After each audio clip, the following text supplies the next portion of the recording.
Hello and welcome to the Dallas Soccer Show. I'm Dustin Nation, and this is the lineup prediction show. We have Jonathan Ross with us this week. How's it going, Jonathan? As always. It's going good, Dustin. It's good to be back. Been doing a lot of traveling. I know we missed the last couple of weeks, but it's good to be back and to see your face and go through the show. Oh, well, you're the first person in a while that says good to see your face. So, Jonathan, we've got Orlando this week. You wanna get us ready for that game? Yeah, so we go on to Orlando. The game's at 6:30 on Saturday night. TXA 21 for many of us, like myself, for some of us. They have DirecTV. I'm already trying to get the rabbit ears out and see what I can do. We've got some what I was a bit surprised when the injury report came out, so I'll throw it to you here in a sec, Dustin. But for the officially who's not available, Michael Barrios and Dom Badji are both listed as questionable for this week.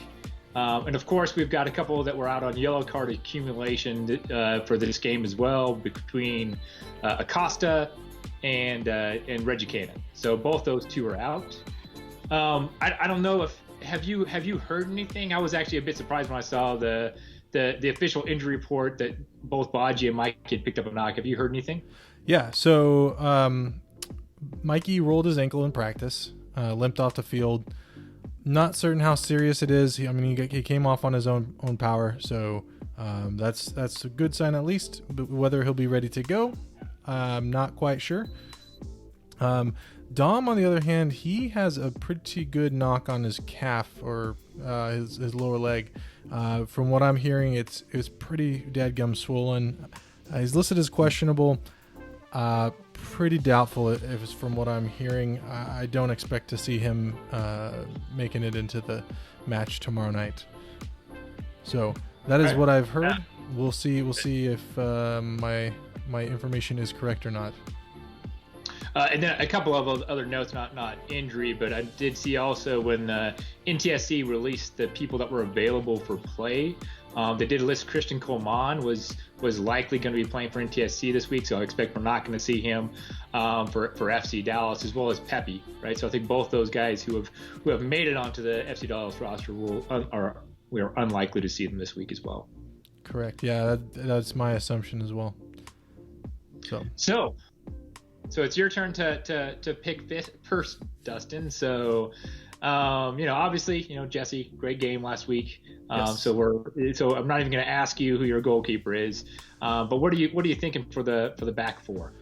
All right, so the back four, we're going to see a bit of a change this week, mainly because Reggie Cannon is out with a yellow card accumulation. I don't think, did we mention that already? Him Yes. And also Bryan Acosta. So Reggie's out. I fully expect us to go back into the whole Brisson at right back with Matt Hedges. There's some question, hey, are the guys at the All-Star game, are they going to play? They didn't play very long. They've basically been on vacation. I expect to see them. They didn't even have to they traveled down there on Tuesday. They didn't even have to come back here. They could just stay in Orlando. So I don't know whether they did or not, but they could. So Matty Hedges and Reto Ziegler in the center back slots, and then Hollingshead over on the left back is what I'm shouting. How about you, Jonathan?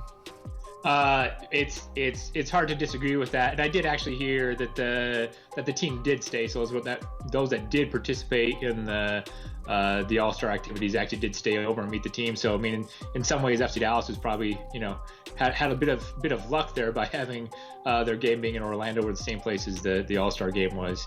I think your lineup is accurate. One thing I didn't notice though is Johnny Nelson is also back with NTSC this week, so we're expecting to actually start to see him get a little bit of playing time. So hopefully, in a few weeks, that backline decision will be a little bit harder again. I think probably the only question this week would have been whether or not it would be Bresson or if we would bring in somebody else at right back. Yeah, but maybe Reynolds. Maybe Reynolds. I think Reynolds has looked really good, but my guess is they'll probably stick with Bresson, who's played very well the last few times. Correct. Yeah, I agree.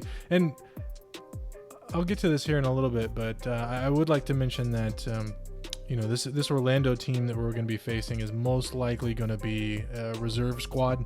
It's most likely going to be some of their outlier players, some of their fringe players, just because they've got that U.S. Open Cup match on Tuesday that they're all gung-ho about and probably going to put most of their efforts into that from what I expect. So, I mean, would it be a good match to get Bryan Reynolds some game time in the right back or elsewhere on the pitch, like maybe in the front line if Mikey Barrios can't go? Maybe, yeah, it could be a good time to get him some minutes in a slightly lower pressure situation. But I still think that we're gonna stick with Brisson at right back. So I would agree. I mean, we've got we need the points. We're actually, near the bottom now. I mean, if you look at points per game, we're at the bottom of the playoff line, right? So 3 points to me is important. So I would agree. You're probably not going to mix it up too much and take too many risks. So, all right, Dustin. Yes, sir. Let's move a little bit further up the field where I think things are probably a bit more questionable. Yeah. What are you thinking for the midfield? All right, midfield. I think Paxton comes in at the advanced midfield role. I don't think that there's any problems there. I think he's pretty well recovered from his knock, the thing that was keeping him out there for a little bit. So then it gets a little bit interesting because you've got no Bryan Acosta. So the question is, I think I'll start with this. I think Cervania keeps his role, and I think he starts as well. So then the question becomes, who gets that spot that Bryan Acosta had? There's options. There's Edwin Gyasi. There's you just said Thomas. I think Thomas Roberts is going to be playing with the NTXT or NTSC. I think. Maybe I could be wrong. Roberts is the only one. He wasn't listed officially on the list that had been picked up by NTSC. So I think he's he might make the bench. He could be starter. Probably more likely on the bench. Yeah, and I think what ends up happening there is I think Ja'Cory Hayes comes in and fills that role. So we're looking at Pomykal, Hayes, and Cervania as the midfield three in this match. What about you? Man, I don't want to just keep agreeing with you, Dustin. So I agree that's probably the hardest piece. So last week when I think it was about halftime, Tyler Kern tweeted out a picture of kind of the possession and shot chart and said, we have a Paxton Pomykal size hole, and it was pretty obvious the impact of not having Paxton. So he's definitely in. He talked at the All-Star game and some of the interviews after the game sounded like he's ready to go, wants to go. So I expect he's starting. Cervania, I know some people thought he didn't have the best game against RSL. I don't think he had a bad game. I don't think anybody had their best game against RSL. No, besides Gyasi. Maybe, yeah. Well, even Gyasi, he got a bit lucky, I think, on that one, reaction save. But hey, I better be lucky than good. That's right. But I agree. I think it's still Cervania. And I'm with you. Ja'Cory, this is kind of the challenge, right? Because I think it should be Ja'Cory's spot, but what's interesting is because the way that we've been playing now, where we've got NTSC, where people like Edwin, can go and get some extra minutes, unless they get a red card and they get out in the first 20 minutes, like he did in the last NTSC game. That would never happen. But he's but he's actually had a lot more opportunity to get minutes than Ja'Cory has. So it's almost, in some ways, him being the younger player, in some ways, is almost detrimental from a playing time perspective. But I read a column, the practice report, on Third Degree. They were mentioning that Ja'Cory was looking really good this week. So I'm going to go with you. And so I think we're through at least through the midfield. I think we're both in agreement. So we're going to have to make sure we agree at them. Yeah, it all comes down to the front line. I keep forgetting that the practice reports are back now that Buzz is back from vacation. So I gotta get on that. All right. It's a really good one. I'll for those who haven't read, one of the things I think was most interesting was that Lucci actually views Acosta as a 6, and I thought that was really interesting. I knew that he has been playing much more of the defensive midfielder, but to me it was more of a dual 8 than a 6. So that was a bit surprising. But that in some ways almost makes you think, well, is it Edwin? I mean, if you're going to go 6 for 6, then Cirillo is probably the only other 6 you have. But yeah. I think Jacore can fill that role too. So I ain't worried about my prediction. Nor am I. All right, so the front line, you got Barrios limping into the game. Yeah. Badji as well. Santi, with his big miss. What are you thinking for the front three? For me, this is where it gets a little spicy. All right, so I'm okay. We'll start with center forward. Badji, I don't think he's going. I think that he's too banged up. So that makes we're gonna move Jesus Ferreira up a little bit, up from that 10 spot to the 9 spot, up to center forward. That's the easy one. But then it gets it gets a little more tricky when you start talking about the wings. And I haven't. Barrios is a warrior. If he can go, he'll go. I think he goes. If he doesn't, I think maybe you see Bryan Reynolds go in there, but I think Barrios goes. And so, who knows? Well, we could see if he can't go, Lucci may put the Cobra in there and be like, screw it, we're gonna go full on Cobra down in Orlando. I don't think that happens, but I think it's Jesus Ferreira, Michael Barrios on the right side, and then this is where it gets spicy.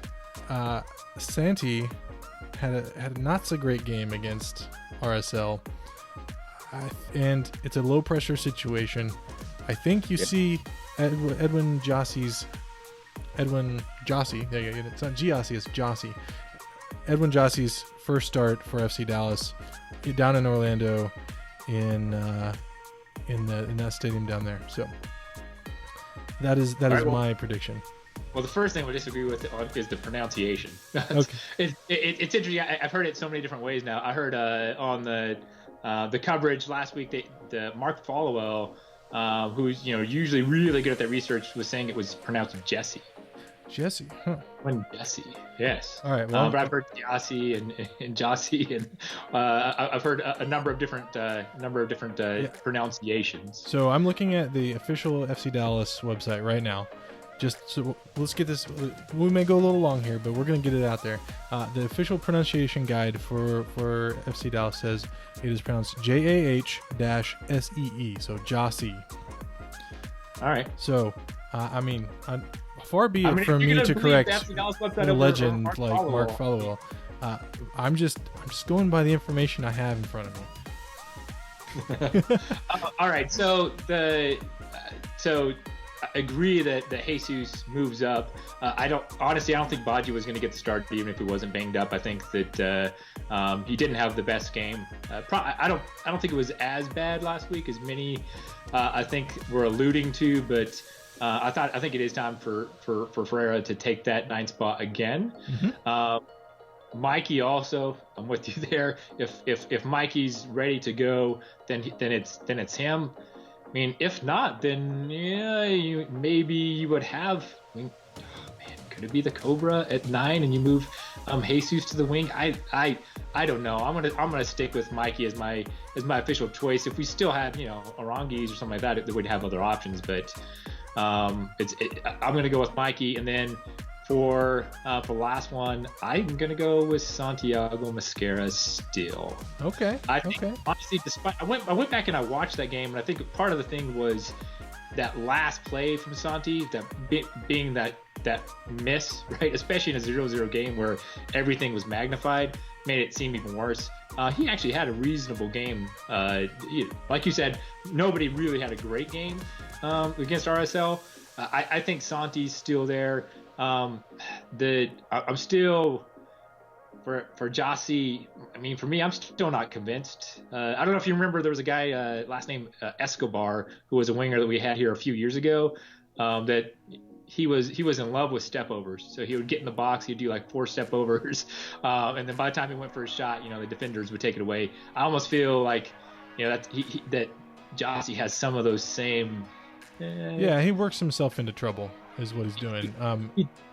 Yeah. I think people I think he's easy to scout. I think that you know that he's going to do some tricky footwork, but if you get two guys on him, he's not quite comfortable enough to try to find a way out, and not able to find solutions once he works himself into trouble. It may change, it may not. I'm still not ready to pass judgment on the guy. No. He hasn't had very much time, and I'm hoping that as he starts to click with the rest of the team and understands where they're playing and how to better feed off the rest of the teammates, that some of that will go away. I just haven't seen enough to move him into a starting spot. So it sounds like really it comes down to that left wing spot. So yeah, our whole prediction. Santi. I don't know. We shall see tomorrow night, 6:30 in Orlando. FC Dallas takes on Orlando City SC. Jonathan, it's been a pleasure. Welcome back to Stateside. And you can catch us on Twitter if you agree with us. Tell us who you think is right on that left wing spot. I am at Dallas Soccer Show, and Jonathan is at Jonathan Ross 12. I got it wrong last week, I think, or last time. I forgot that 12. But just look through the history. You'll see a bunch of green lineup predictions, and you'll know it's him. So, until next week, everybody have a good one. Take it easy.